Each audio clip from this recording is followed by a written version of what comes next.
I call this episode of Ask the Meadmaker to order!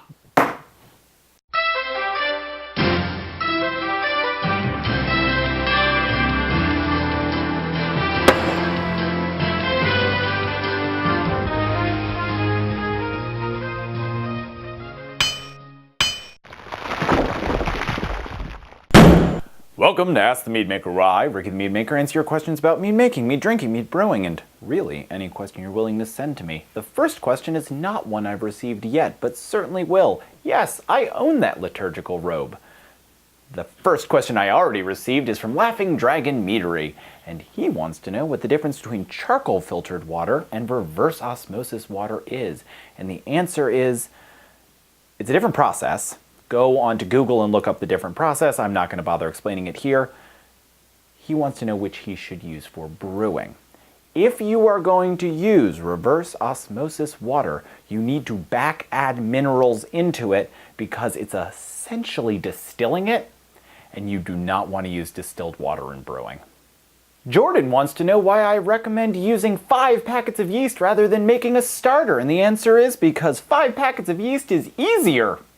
So it turns out some of you have watched every single episode of this show and have a much better memory than I do, because we've found a couple conflicting statements over the years. One of them is that I said, some time ago, that I don't recommend fermenting with D47 at high temperatures.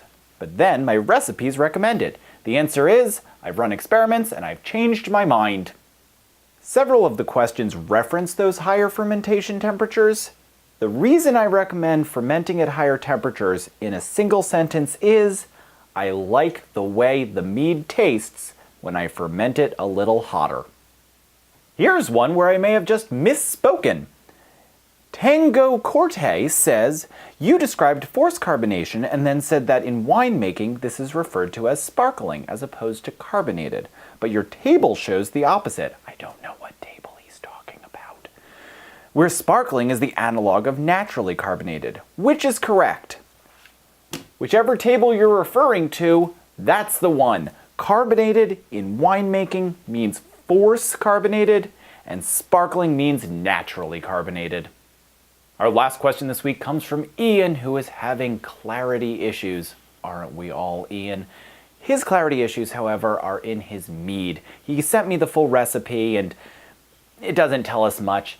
The problem is it's not clearing, and he's tried bentonite. What is going on? The answer is one of two things. Either the particulates that are causing the haze are the wrong static attraction. Some things are pulled out of solution by negative ions, and some are pulled out by positive ions. So that might be the issue. Or the other issue is that you want a clear mead, and this mead just doesn't want to be clear. That's something you're going to have to negotiate with your fermentation system. That's our last question this week. Keep sending your questions, and I will get to them as soon as possible. Cheers.